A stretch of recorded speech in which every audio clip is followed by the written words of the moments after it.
All right, so it's Wednesday, October 4th, and we're recording this class for any of you students who are absent today. You need to pay attention not only to the email I sent, but to all the things that happen in this class video. We're going to start class by adding a few things to our timeline. Those of you who are not here in class with us, whenever you next get a timeline, you're just going to have a few extra things to add to it that we are adding right now. So, look at your timeline, and I want you to start with the Bible side. Underneath the word Abraham, on the next line down, which is 1900 BC, I want you to put Jacob and Esau. I did write these on the board if you need help spelling them. Jacob and Esau. If you're wondering where Isaac is, this is a timeline that's done by hundreds of years, so you could put Isaac next to Abraham or float him right underneath, but Jacob and Esau are closer to the next century.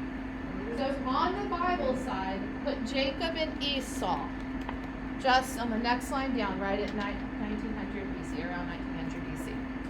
And then we're going to go and we're going to add a couple of things to the other side of the timeline.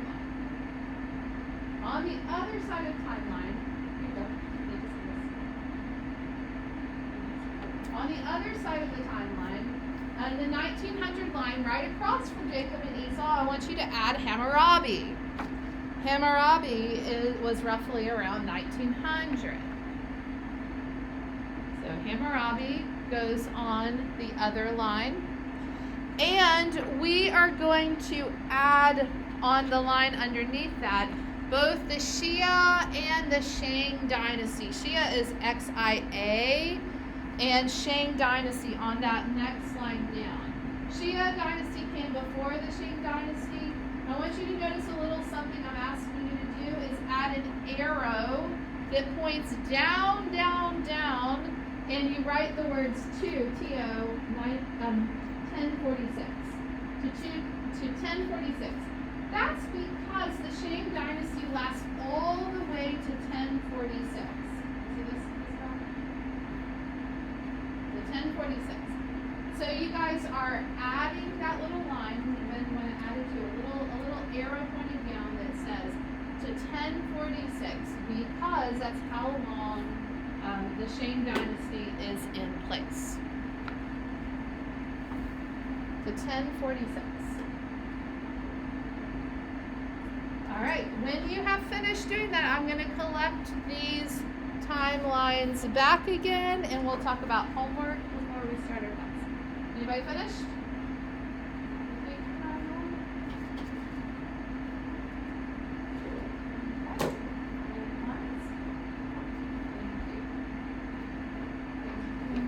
you.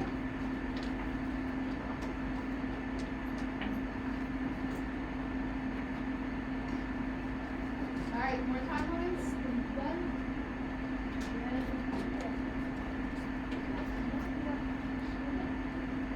All right.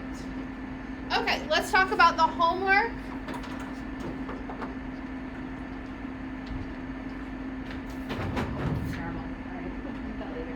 The first thing on your homework says to answer a question that's on Google Classroom. It's about a project which I'm assigning you today. The question is very simple. The question says, which project do you want to do? You have two options. Which one do you want?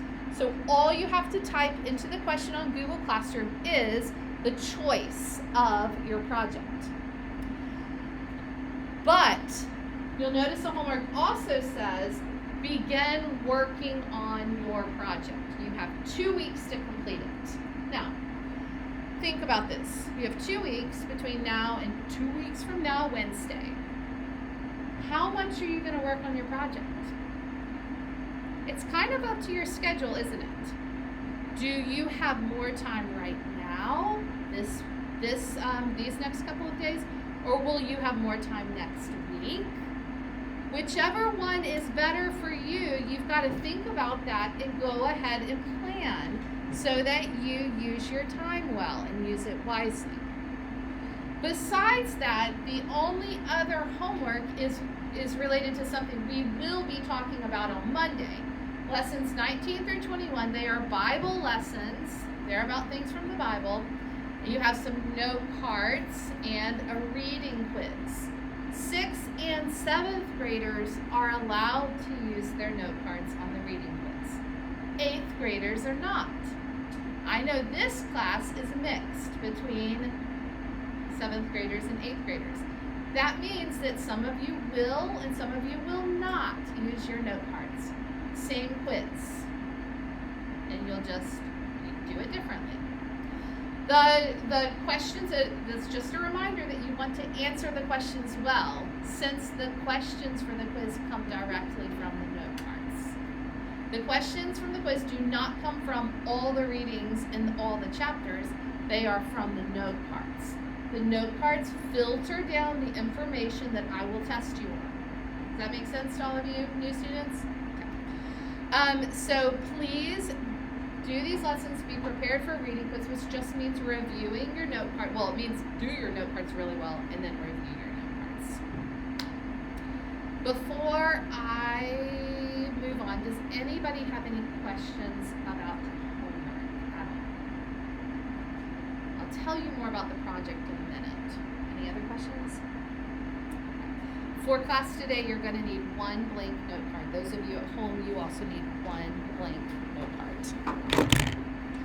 And otherwise, just have your note cards out and ready to check. Okay, we're going to open our class today because we're talking about China, and we're talking about the Xia and the Shang dynasties. So we're going to pray for China. And I know when I say, like, let's pray for China, that's a huge thing to say. It's a big country, and there's a lot that happens there, so we have to focus a little bit more than that. We're not going to do, that's something we could pray about. There's so many different things we could pray about.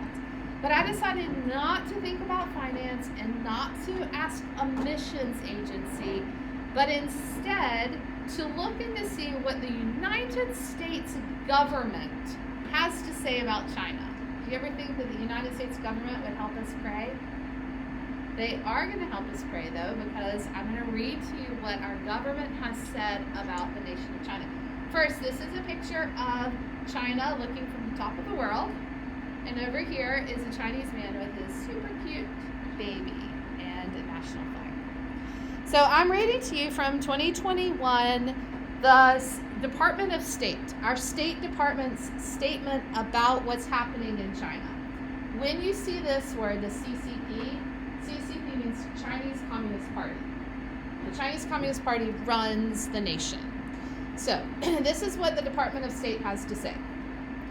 The CCP has absolute control over law enforcement and the judicial system. And it uses both to stifle calls from Chinese citizens for freedom, human rights, and rule of law. Authorities regularly detain, that's like arresting. They regularly detain those who do not conform to communist ideology. Those who are brave enough to speak out are often subject to prolonged and secret detention. Now, that could be like being put in a labor camp without any end in sight and without anyone in your family being able to reach you. Without access to legal counsel or the ability to communicate with their families. Now, who gets detained? Who gets treated like this? Lawyers, human rights activists, intellectuals, journalists, religious leaders, religious adherents, and ethnic and religious minorities are frequent targets accused of vaguely worded charges that imply treason and subversion. These arrests and the fear they instill are tools in the CCP's efforts to maintain unchallenged power over people. Have you guys ever heard somebody tell you that that in China you can be persecuted for being a Christian? Have you heard that? Okay. And it's true. Among other things, there's other people who are persecuted, but Christians are persecuted. There are official churches in China, but the government tells the preachers what they can preach.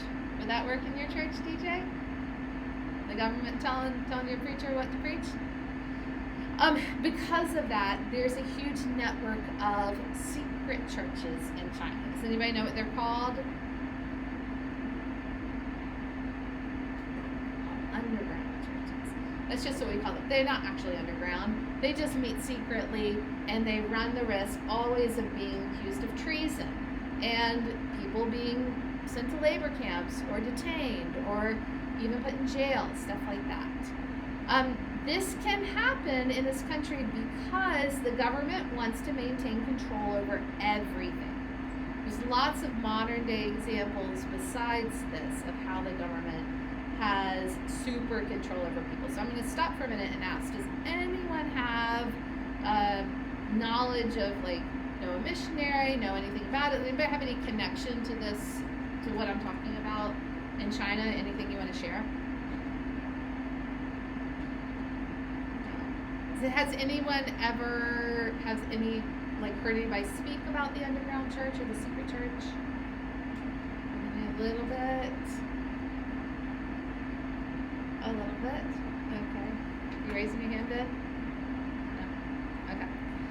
So, because of this, I was wondering, your class doesn't conduct as much as some of the others, but is there anybody who would like to lead our class in prayer for the Chinese believers? Yes.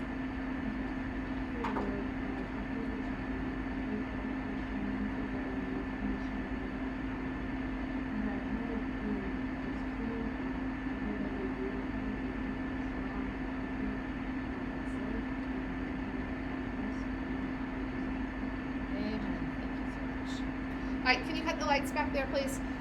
I introduced a new map to you on Monday, and we're going to go over it today. I'm going to coach you through it, and I want you to just say out loud the answers that you know. Part of my plan is to help teach it to you, but also help you see what you already know. Okay? So we're going to go to the map that doesn't have any words on it. I'm going to talk you through this, and I want you to say it boldly. If you were to go to Virginia Beach or the Outer Banks and look out over the ocean, you would see the, and if you go to California, you see the, but Pacific is also over here because the world is a sphere. If you go all the way up to the magic land where Santa lives, this is the, and if you go to Antarctica, this is the Southern Ocean. If you stand on the tip of India and you look around, this is the Indian Ocean. Now let's go to some seas. Pretend you are a Canadian explorer and you go to the Hudson Bay. Now, if you go from America down into Mexico, you might see the Gulf of Mexico. If you hear your friends say, I'm going to the islands, most likely they are going to the Caribbean. I think I did remember to tell you guys this. Not only is there an Arctic Ocean, there is a very cold sea in between England and Norway, Sweden, Finland. It is called the North Sea. Oftentimes in history class, I ask you to start with the study of this particular sea, the Mediterranean. There are several seas named after colors. The one near Ukraine is called the Black Sea, and the one by Egypt is the Red Sea. Near the Black Sea is a sea that honors our Narnian hero Prince Caspian. On the other side of the Arabian Peninsula is a place there have been several recent wars. It is called the Persian Gulf. Good. Now, speaking of the Arabian Peninsula, on either side of India, we think of the letters A, B, A, B. The A is for Arabian Sea. The B is for Bay of Bengal. Now, let's do a couple of easy ones. Up by Japan, this is the, nope. Up by Japan, it's the Sea of Japan. And down near China is the South China Sea. If you wanted to go snorkeling or scuba diving in Australia, you might go to the Coral Sea. And last but not least, in between Alaska and Russia, you have the Bering Sea, right there where the Bering Strait was. Good job, guys. How did you feel? Pretty good? Pretty good? Not too bad? All right. We'll keep practicing. Can you turn the lights back on? I'm going to give you a project sheet now related to this. Okay. The project this time is an expansion on the Shang Dynasty. That's because we're covering 500 years of Chinese history, and we are not doing it justice with this tiny chapter. I want you to learn more about Chinese history. As you learn more, you are going to choose between two options. You will either learn more about the ancient writing in China or about silkworms and the silk that's made. Now guys, look up here first. You can look back at your sheets later. We already talked about the development of writing in Sumeria. What kind of writing was that? Can you say it boldly? Cuneiform. And we talked about the development of writing in Egypt. That was called hieroglyphics. Now we're talking about when writing developed in China. So the ancient Chinese writing is a point of interest because it developed separately from the cuneiform and the hieroglyphics, but it definitely helps us to track so much more about their cultures. Silkworms and the making of silk. What's interesting about this is that these techniques are still used today. From such long ago, thousands and thousands of years ago, we still use the techniques today. So those are your two options. That's what you're going to choose on Google Classroom. You will do something as a visual aid. The visual aid can be anything. It can be complex if you want to do something complex, if you want to get a piece of bone and sketch some Chinese characters into bone or something like that, because that's one of the ways that we still have those ancient Shang letters. Or you can write some Chinese characters on a piece of paper, back it up with a piece of construction paper, and just show up with that. You can bring a piece of silk or an example of a Chinese silk garment, or you can have a picture. The visual aid is not intended to be a burden on you. We do 2 projects a quarter, and I like to provide opportunities for the ones of you who really enjoy creative projects to get a chance to do something like this without it being a burden on everybody. Everybody does something visual. The complexity of it is up to you. Now, last thing I wanted to say is, look at my arms. I like to think of history class like railroad tracks, right? The thing might veer around and around, but there's always 2 sides, and they always run parallel to each other. The 2 parallel tracks in history are content and skills. Content means I want you to learn history. I want you to enjoy history. I want you to get history in your head. I think history is interesting and important. The skills are, what do 7th and 8th graders need to know? All right, let's just work on that while we're doing history. So I'm going to start, in this project, I'm going to start with the skills part of it. You know the content, it's going to be about silk or it's going to be about alphabet. So let's go over to the skills side. Here are the skills that I'm after. Last time we did sourcing and a very simple bibliography. I'm not teaching you the bibliography yet, so I am not telling you that you have to have a proper bibliography. If you know how to do it, please go ahead and do it. If you know how to use a website like EasyBib to create a proper bibliography, please do it. But at a minimum, you have to give me the exact sources, the exact website link the exact thing I need in order to check your sources, because the skill we're working on is not plagiarizing. It's putting things into your own words. So, do not copy sentences or even parts of sentences. Do not be tempted to say, well, these people said it well enough, I'll just use their words. Don't do that. That would be plagiarizing.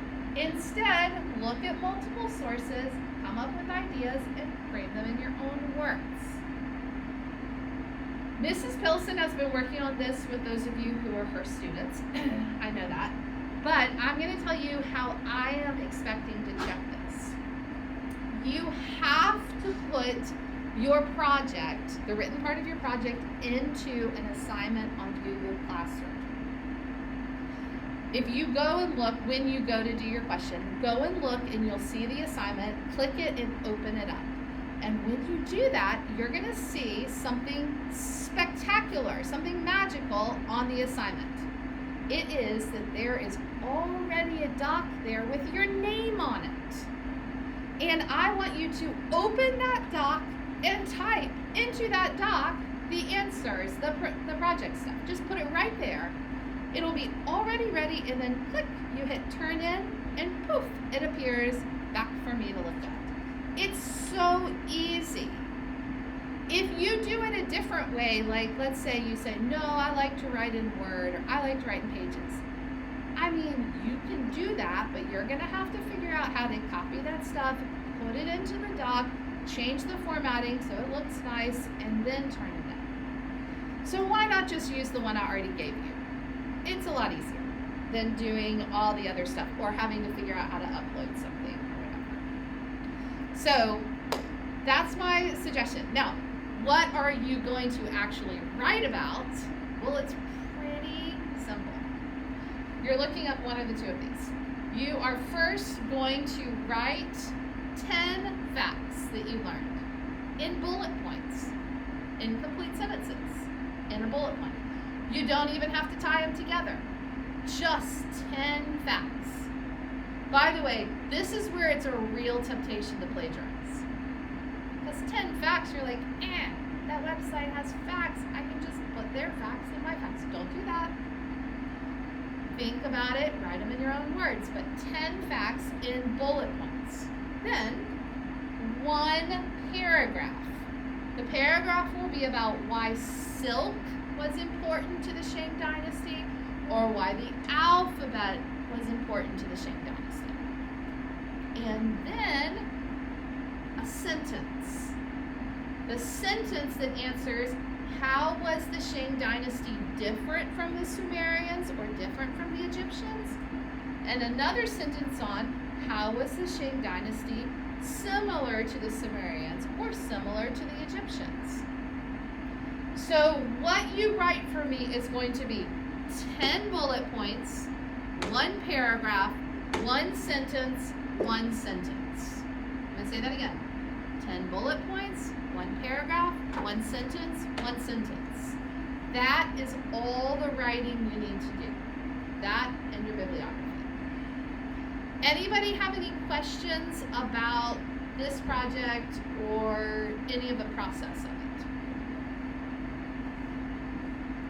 Everything that I have given you and told you is on the assignment in Google Classroom. It's typed there, and the project sheet is on there too. Any questions at all? Anybody can think of anything? Anything to ask? Okay. All right. Well, that works for me. While you guys are putting that away and getting out your note cards, I am going to hand you 2 handouts. Those of you who are listening from home, you need to get the 2 handouts that were sent to you either by email or on Google Classroom. They should be printed out in your book, unless you came by school and picked up the printouts. So the 2 handouts I'm giving you are about the dynasties in China. And we're going to start with this very first question. What is another name for the Babylonians? DJ.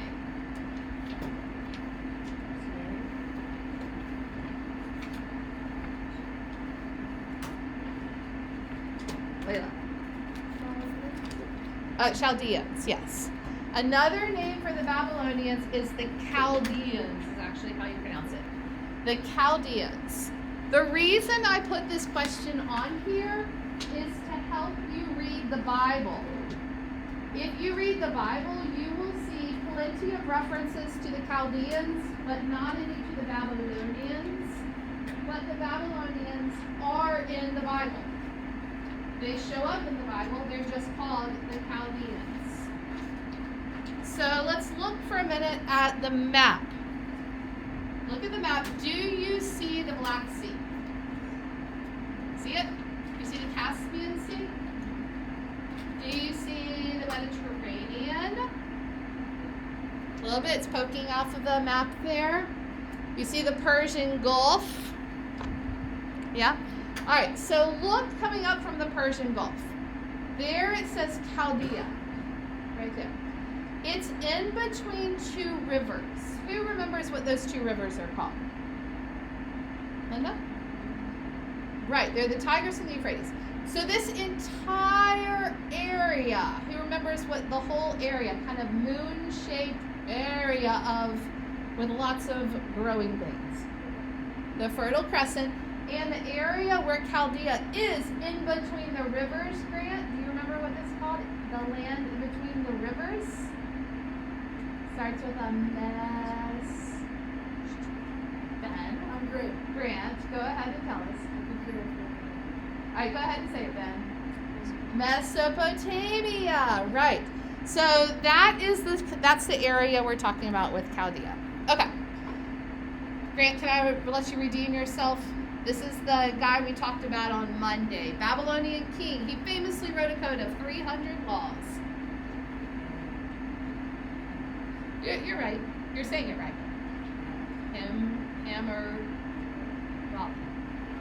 Hammurabi. We talked about Hammurabi on Monday, and I'm going to just pause and ask, does anyone have any things you wanted to say about Hammurabi? Observations about that, thoughts about our activity on Monday. DJ? It was what? Oh, well, that's a very deep comment. Yeah, his laws were really important. And do you remember why?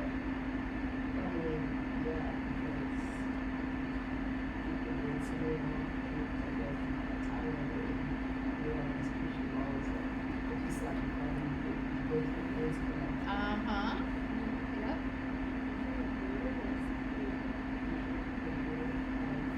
Oh, yeah. Yep. More brutal.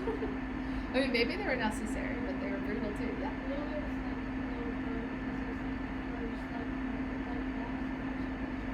Right. Before that, what was the law? The king was the law. And what does that mean if the king is the law? Yep, you better stay on his good side. Right. So in the Jewish culture, there was definitely law. And yes, and that is entirely true. Now, we're going to find out, where does Moses show up on your timeline? You notice that Hammurabi is here way up in 1900 BC. We haven't put Moses on the timeline yet, and he will appear. So when the law was given to the Jews, it's going to be a bit later. The Hammurabi's law was definitely not perfect, but it was a start. It was our first written down code of law. Some things, Olivia, can you tell us some things that were in categorically in Hammurabi's code?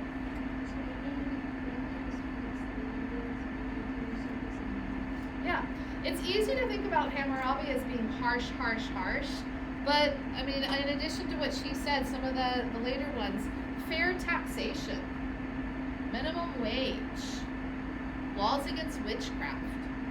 Like, a lot of his laws were designed for maintaining a good functioning society.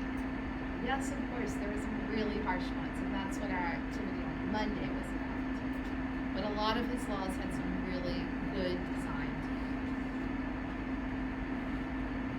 All right, does anyone have any other comments about Hammurabi before we leave him for the Shang Dynasty?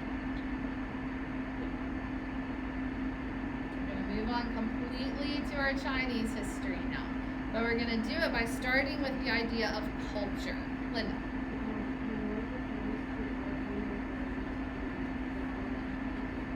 Okay. Yes, art, music, writings, drama, things like that. Now, I want you to pause and think about culture for just a minute.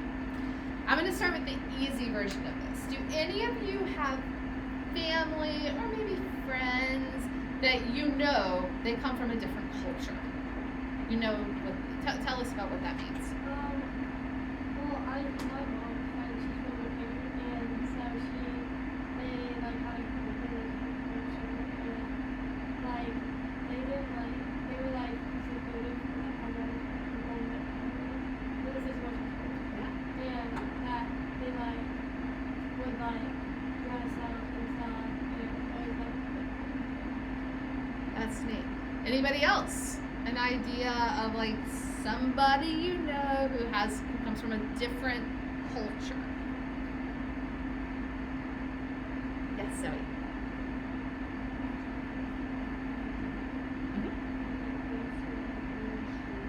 Wow. Yeah. Different foods, different clothing. All right, let me push the culture idea a little bit more. Yeah, oh, Song. Tell us first your idea.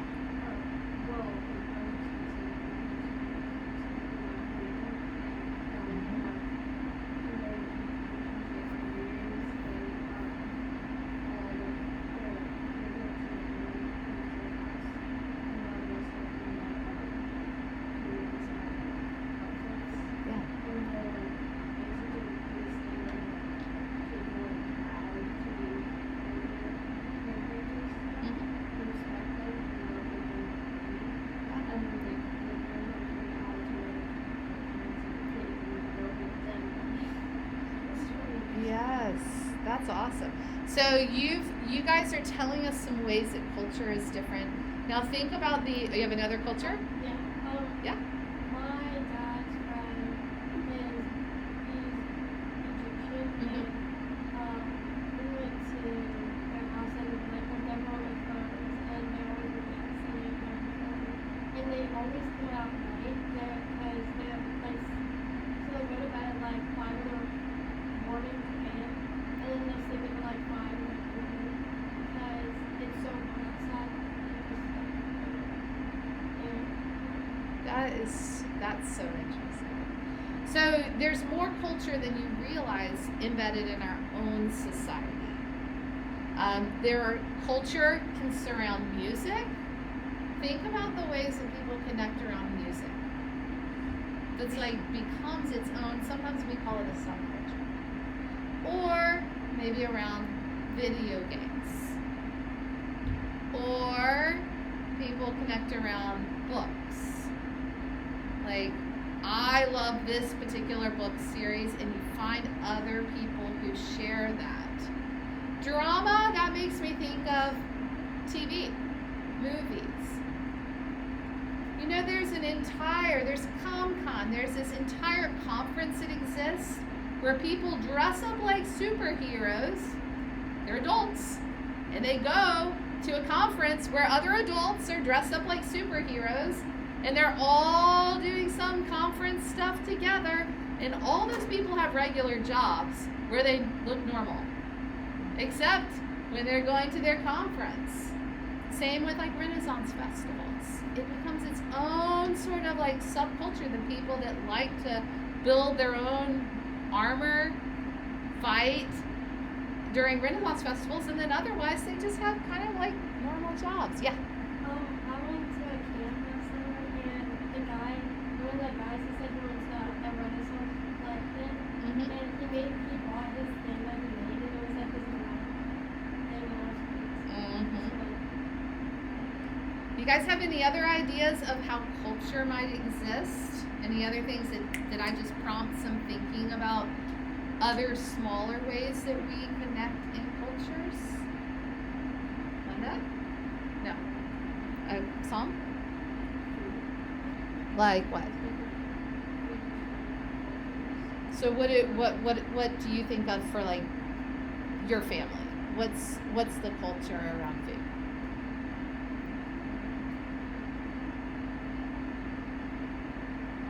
Okay. Yes. Because Southerners have their own food culture.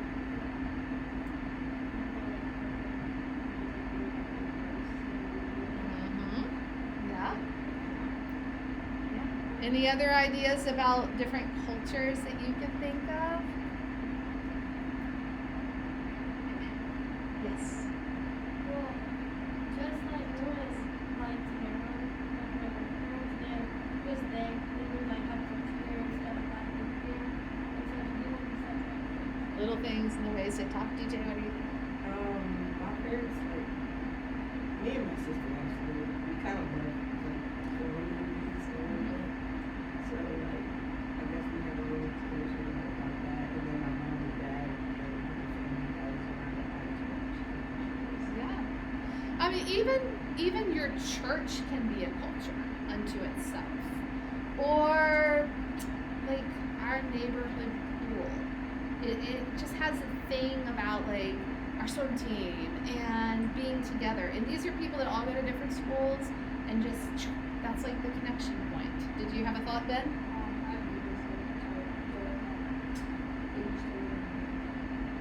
Yeah, they definitely have culture. That's the clear and obvious. Like, wow, different art, different music, different customs, different all of that. Yeah. Yeah. Southampton.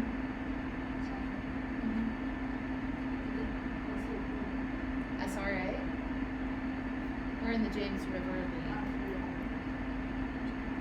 League. DJ Rack. All right, there was another word that was defined. Sadie, can you tell us about dynasty? Right. So when a family gets power and keeps it sometimes for centuries, this happened in Chinese culture. Things were passed down, father to son to son to son to son. But it's not only China. Don't lots of countries do that? England has done that for a long time. All the European countries do that with their kings. Does America do that? Do we have fathers passing down power to their sons? Where do you think that happens? Actually, in America, some presidents.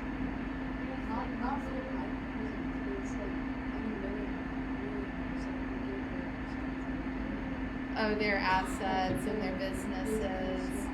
Yeah, in America, power does a lot of times go through business. And I think even though we elect our leaders, so we don't have like, the sons don't get to be president after the fathers. But isn't there a little bit of a dynasty? President Bush's son, President Bush, for instance. Or maybe the fact that you guys have heard of President Kennedy, who was assassinated. There are a lot of Kennedys that are still in politics. Tons of Kennedys. Or President Clinton, whose wife, Mrs. Clinton, Hillary Clinton, ran for president. America manages to have its own version of dynasties, political dynasties, business dynasties, and things like that. In China, it was an explicit way they did governance. Olivia, how many dynasties ruled China? 10 or more, and we're going to talk about 5 of them this year. You'll see on that chart I gave you 5 because that gets us up through the BC years, and the others were after that. The first ruling dynasty, Cambria, was who? Oh, it's really hard to say. Does anyone want to volunteer for this one? Did you read the pronunciation? Anyone saw them? Yeah, the Shia dynasty, XIA. And the second one, Isabel, this one's easier to pronounce. What was the second dynasty that were the silk makers? We're going to do a project on them. Our whole project's going to be on the which dynasty?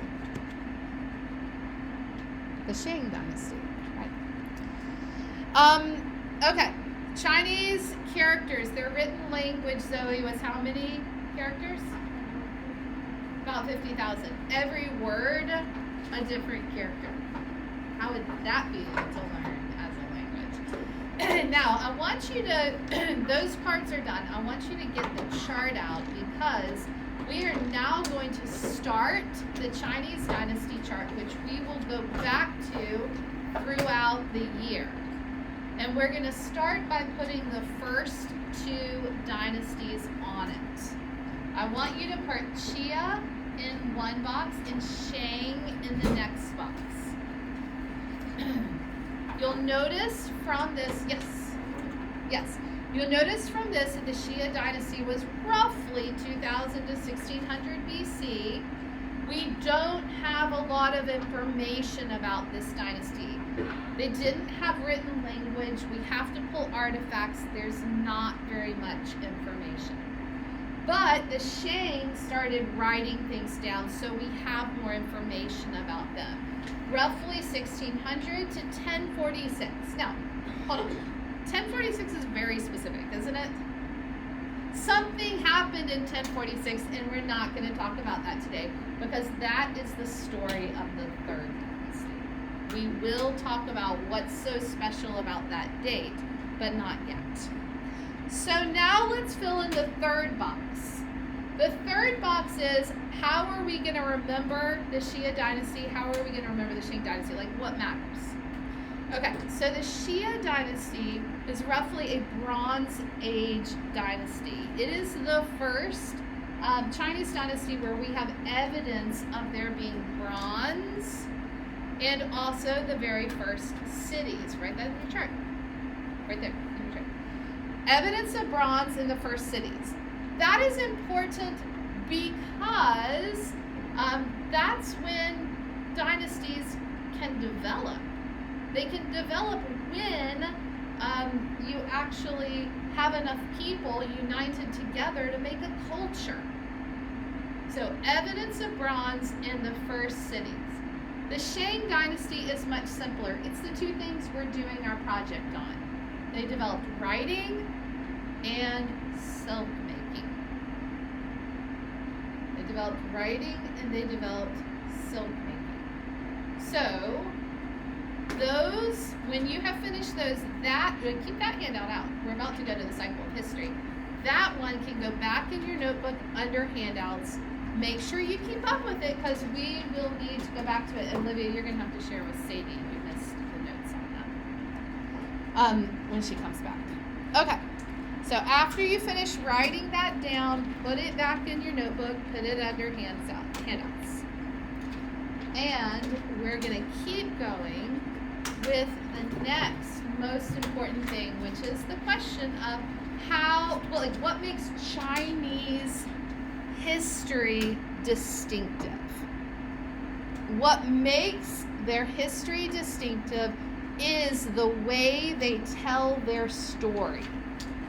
They tell their story in a cycle of history, like a circular form in Chinese history. But before we write that down, you have to do a new card. The new card is this. You can put this on front and back, but this is what it says. And this is the core idea for Chinese history.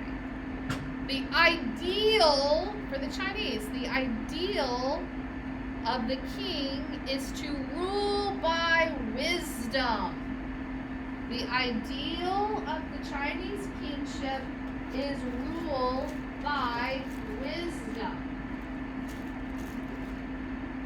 The ideal Chinese kingship was rule by wisdom. The Chinese like to say they always have wise rulers. At least that was the intention. That's where they started. Now flip to the back or write it underneath. Kings having the right to rule based off of the father's power, which is what always ended up happening, led to corruption and violence. Kings having the right to rule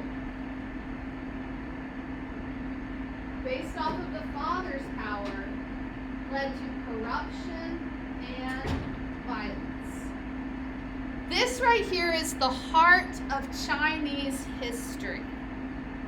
And when I say it's a chart of Chinese history, you need to realize I am telling you that every culture tells its own story. And this is the story that the Chinese use to frame their view of their own history. That card can go in with your stuff, and we are now going to look at this written out in a circle with a cycle of history. And then I will tell you a story to illustrate it all.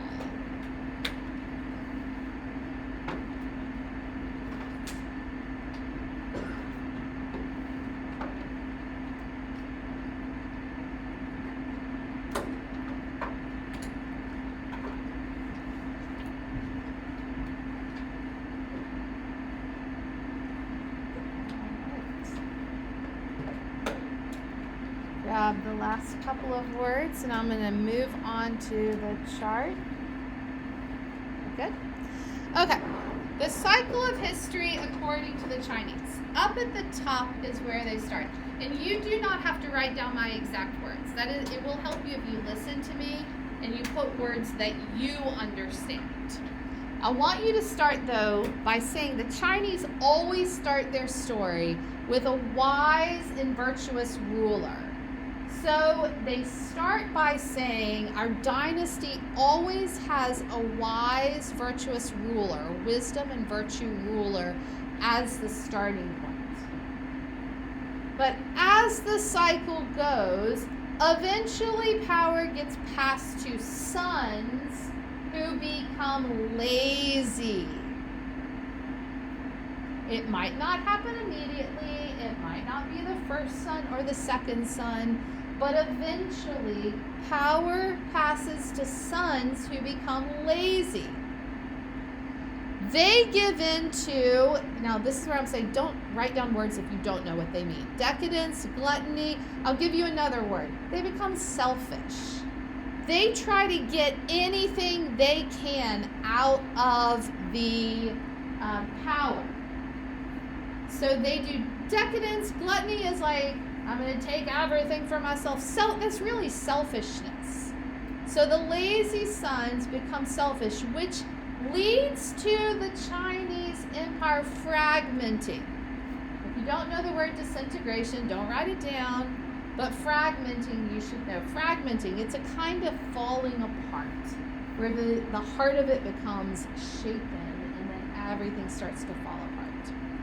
That leads to the fall of the dynasty, which means there must be a new dynasty, which is a chance for a new wise and virtuous ruler, who, if only we could keep picking wise and virtuous rulers, that would be great, but they pass the power to their sons. And this is where the trouble comes from. And I'm going to tell you guys a story now once you get all of that down. You can put that in your notebook, and then I want you to be still and listen to the story. The story is the story of Chinese history through the Xia and the Shang dynasties. Okay? Yeah, put it in your hand. Okay. This is what happened in the Xia dynasty. Now, guys, remember I'm telling you this is how the Chinese tell their own story. They began with a sage, a wise king. They rejected blood inheritance. We're going to choose a worthy, a humble man. We do not know the name of this first wise ruler in the Xia dynasty. There is not written down history, but we do know the name of the third Xia ruler. His name was Yu. He was wise. He helped to solve all the flooding problems that they had. He became king. He epitomized for Chinese history the wise ruler. He wanted to appoint another wise person to rule after him. But the villagers rejected that and said, no, we want Yu's son. 5 5 different sons fought over becoming the king. The one who ended up winning was the worst one of all. Given to carousing, given to gluttony, given to doing whatever he wanted for his own self, and chaos ensued. The very last Shia emperor was a cruel man. He was evil. He used his money for himself. He was terrible to women. And there was, during this time, a wise man named Tang, whom he jailed and locked up. Eventually, he set him free, and Tang led a march against the emperor. This was the start of the second dynasty. Tang was the first Shang emperor. He was himself a model of justice. He was the wise and virtuous ruler. There was another after him named Wu Ti. He was so wise that he kept silent for 3 years, didn't say anything. And then when he opened his mouth, history tells us his words were full of harmonious wisdom. Believe it? Doesn't really matter if we believe it. It's the story the Chinese tell about their history. Wu Ti was a good ruler. They started contemplating, should our king even be a general, or does he just need to be a spiritual leader? Time passes. The Shang kings brought rebellion on themselves. Why? Because they abandoned wisdom. They let their sons go into decadence. For example, this guy named Wu Yi gambled with idols, blamed the idols for his losses, and then he was struck by lightning, proving only, of course, that the gods did not approve of his behavior, and that's why he was killed. His grandson, Chao, brought the end of the entire Shang dynasty, to which the Chinese draw this conclusion: rot always comes from within. This is 2 rounds of the same cycle, which you'll hear repeated in successive dynasties. It's the way the Chinese tell their story. And you have a visual aid to think of it like that cycle. What wisdom is ruined by passing it on to sons. Anybody have questions, comments before I show you a couple pictures? Can you guys cut off the lights so we can see these pictures a little bit more clearly? Okay, so we're going to close by just showing you some of the options for your project. The Shang developed the first written Chinese alphabet. These are examples of it. It's a really, really, really long time ago, you realize. So when we're talking nearly 4,000 years ago, bits of paper aren't going to survive if they did write on paper. So we have things like bone that has etched into it, maybe rock. It would have to be really permanent stuff that had their writing for us to be able to read it. So this is the Shang writing, and then silk. We have lots of records of the silk because the techniques for silk making stayed around for a really, really long time. And there are still people today that use the old techniques. This is silk. It's a really lovely fabric if you've never felt it. This is a Chinese silk garment. This is a famous picture of some women who are painting that silk.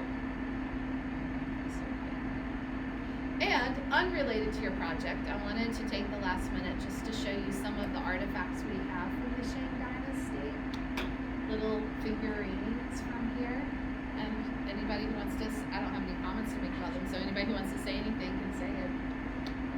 The figures, the forms that you're looking at. More recognizable. These are interesting characters, aren't they?